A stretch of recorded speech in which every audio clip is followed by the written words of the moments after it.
Bonjour à tous, aujourd'hui j'ai la joie d'accueillir Amélie Berthelin, bonjour. Bonjour Marie-Leila. Merci d'être avec nous. Amélie Berthelin, vous êtes journaliste, responsable du service information à l'aide à l'Église en détresse, l'AED, dont la mission est de venir en aide aux chrétiens persécutés dans le monde et notamment dans les pays en guerre. Alors que le 24 février marquera les 2 ans de l'invasion de l'Ukraine par la Russie, vous vous êtes rendu sur place en Ukraine, de Lviv à Kiev, dans un pays enneigé au cœur de l'hiver où les températures avoisinent les moins 10 degrés. Alors ça a été tout un périple déjà pour vous y rendre en Ukraine, Amélie Berthelin. Oui, déjà, donc il n'y a pas de vol direct pour aller en Ukraine. Donc nous sommes allés en avion jusqu'à la frontière avec la Pologne. Et de là, nous avons traversé à pied. C'était assez surréaliste de traverser cette frontière à pied sous la neige de nuit à 2 h du matin pour arriver donc jusqu'à l'Ukraine où un prêtre de l'église catholique d'Ukraine est venu nous chercher pour nous amener jusqu'à Lviv. Quelles ont été les villes dans lesquelles vous avez pu vous rendre au cours de ce voyage ? Alors on a été d'abord à Lviv, on est resté quelques jours et après on a pris le train de nuit pour aller jusqu'à Kiev. Et de là on a été à Irbin et Boutcha qui sont deux villes juste à côté.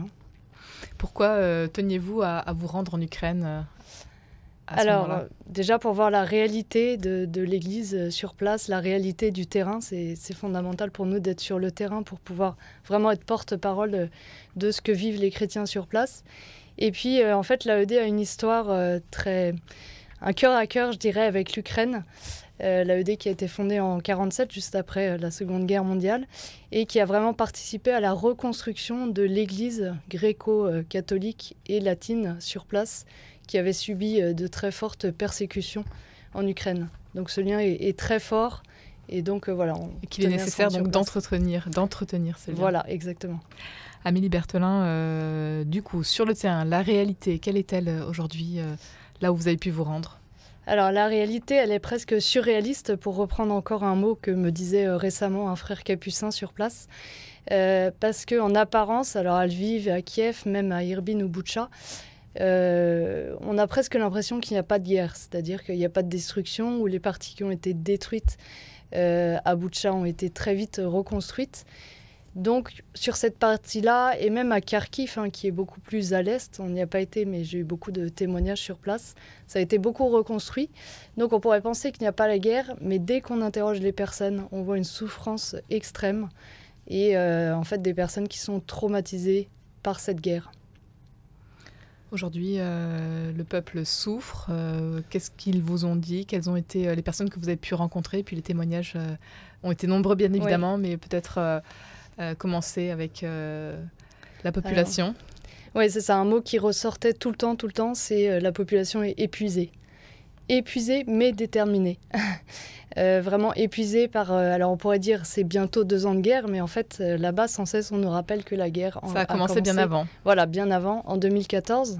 On a eu beaucoup de témoignages de justement ces femmes qui ont perdu leur mari en 2014 et qui maintenant aident d'autres nouvelles veuves. Donc en fait le peuple est épuisé, vraiment très très fatigué et très traumatisé en fait par ce conflit qui dure, qui s'enlise. Certains commencent à baisser les bras, d'autres partent se réfugier ailleurs. Et voilà, on a vu aussi certains qui pensent qu'ils vont gagner, d'autres qui savent d'avance que c'est perdu. Voilà, beaucoup de sentiments mitigés, mais un grand épuisement. Et du côté de l'Église, alors comment ça se passe ? Elle joue un rôle important justement auprès de toutes ces personnes. Oui, alors l'Église joue un rôle majeur. Alors nous, on était vraiment sur le terrain pour voir le travail de l'Église catholique. Donc pour rappel, en fait, cette Église catholique, elle représente environ 10% de la population. Donc la grande majorité est l'Église gréco-catholique. Enfin, la grande majorité de l'Église catholique est la gréco-catholique. Et il y a une petite partie, 1%, qui est l'Église latine. Après, sinon, la grande majorité est l'Église orthodoxe, effectivement. Et cette Église catholique joue un rôle fondamental. Elle a énormément aidé à l'accueil des réfugiés, surtout en 2022. Donc les réfugiés étaient partout, par milliers, par milliers. Donc vraiment une aide d'urgence à laquelle l'AED a participé massivement. Et là, ce qui était marquant, c'est que tout le monde nous disait, voilà, on est vraiment dans une situation maintenant très différente de l'année dernière. Il n'y a plus cette urgence d'accueil des réfugiés, en tout cas pour le moment, parce qu'ils ont pu être relogés à droite, à gauche, ou trouver d'autres solutions. Mais maintenant, c'est vraiment ce travail d'aider les personnes traumatisées par la guerre. Donc, tous ceux qui souffrent de ces troubles post-traumatiques. Et ils sont très nombreux. Un évêque nous disait que 80% de la population est marquée, blessée, soit physiquement, soit moralement par la guerre. Aller voir un psy, c'est pas encore une chose facile dans les mentalités de ce peuple. Exactement. Et du coup, c'est l'Église qui pallie à ce... Alors voilà, c'est ça. Aller voir un psychologue, surtout pour les hommes, c'est vraiment signe de faiblesse. Ça se fait pas dans ces pays-là. Culturellement, c'est très difficile. Par contre, aller voir un prêtre pour discuter, ça, c'est beaucoup plus envisageable. Et du coup, l'Église a fait un travail assez remarquable qui, moi, m'a beaucoup touchée. Et pourtant, ça fait depuis 20 ans que je travaille pour l'Église internationale. C'est que vraiment, elle se forme très professionnellement. Qu'on a rencontré, par exemple, le père Oleg, qui est un aumônier militaire, qui est psychologue aussi.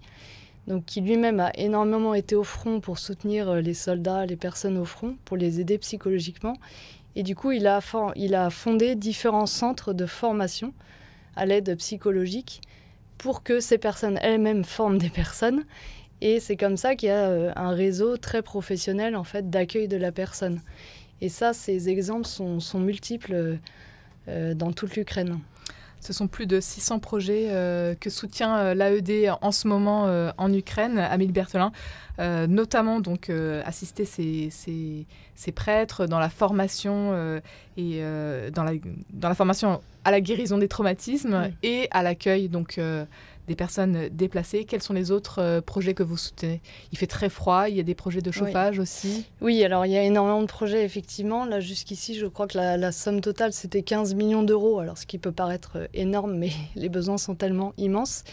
Donc, effectivement, là, actuellement, il y a 70% des infrastructures électriques du pays qui ne fonctionnent plus.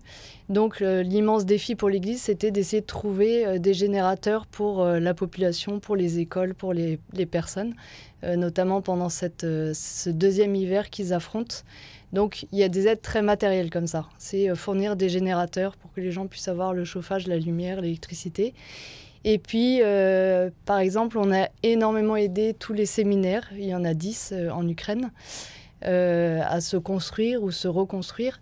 Je pense notamment au séminaire de Vorzel, qui est près de Kiev, pour lequel on avait largement participé à la construction. Et en fait, il a été pris par les Russes pendant quelques jours l'année dernière. Et ils ont énormément saboté et détruit le séminaire.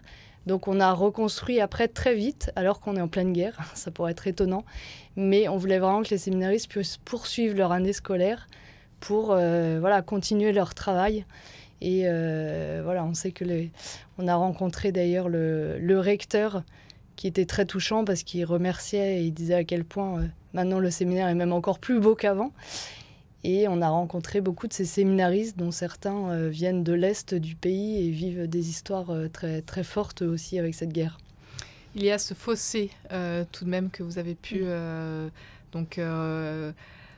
vivre entre l'Est et l'Ouest. Oui, alors ça c'est un point très marquant aussi. Je dirais comme partout, même dans des familles, quand il y a une fragilité, dès qu'il y a une épreuve, c'est qui tout double. Soit la famille s'unit avec cette épreuve, soit au contraire, ça cause des séparations. Et là, on voit bien que l'Ukraine, entre l'Est et l'Est, vit des grandes fractures. Donc, ne serait-ce que par la langue. À l'Est, il y a énormément de russophones. À l'Ouest, on parle ukrainien. Voire dans l'Église latine, on parle même polonais. Donc, il y a une différence de culture aussi. Et de foi aussi. Donc beaucoup nous ont dit à l'Est, en fait, avec ces années soviétiques, ils ont perdu beaucoup de cette foi, de ces valeurs humaines chrétiennes. Et du coup, c'est une immense opportunité pour l'Église, en fait. Par l'accueil de tous ces réfugiés de l'Est, certains découvrent pour la première fois des prêtres catholiques. Il y avait un bénédictin qui nous disait ils n'avaient jamais vu un prêtre catholique avec un habit religieux comme le nôtre. Et ce sont des populations très ouvertes qui sont vraiment très à l'écoute de cette foi. Donc si les religieux les invitent à venir à la messe, s'ils le souhaitent, ils viennent volontiers. il pose beaucoup de questions. Donc c'est là un champ immense en fait pour l'Église, pour parler du Christ et de leur foi. Amélie Berthelin, vous êtes rendue en Ukraine tout récemment.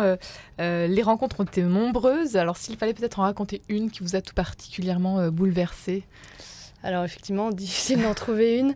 Peut-être que spontanément, je pense à Nadia, qui est cette femme que j'ai rencontrée à Irpin. Alors elle avait perdu son mari pendant la guerre de 2014 parce qu'ils habitaient à l'est du pays. Et vu la situation très compliquée, elle a décidé de venir plus au centre du pays, vers Kiev, dans cette petite ville d'Irpin où elle pensait être tranquille. Elle est venue avec sa mère qui est en fauteuil roulant, qui est âgée. Et en fait, elle a été prise par le conflit, donc ce massacre qui a été atroce au mois de mars 2022. Donc elle s'est réfugiée dans sa maison comme toute la population pendant plusieurs jours. Les soldats russes sont rentrés dans sa maison, ils ont tout saccagé et ils sont repartis en les laissant vivantes, mortes de peur mais vivantes. Et à l'issue de ça, en fait, elle a décidé du coup de s'enfuir.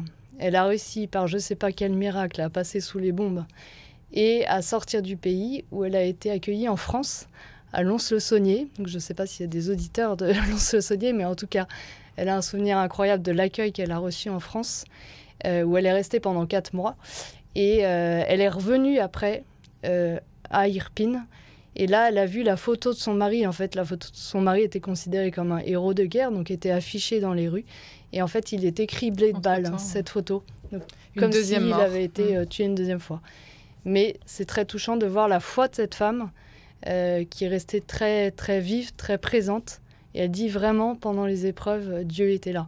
De l'espérance malgré tout dans tous ces cœurs, alors que l'horreur continue en Ukraine. Amélie Berthelin, vous êtes journaliste et responsable du service information à l'aide à l'Église en détresse. Merci d'avoir été avec nous aujourd'hui pour nous faire ce retour donc, de votre voyage. Et puis pour en savoir plus, il y a également la revue L'Église dans le monde, oui, dans lequel vous allez publier très prochainement juste un article sur l'Ukraine.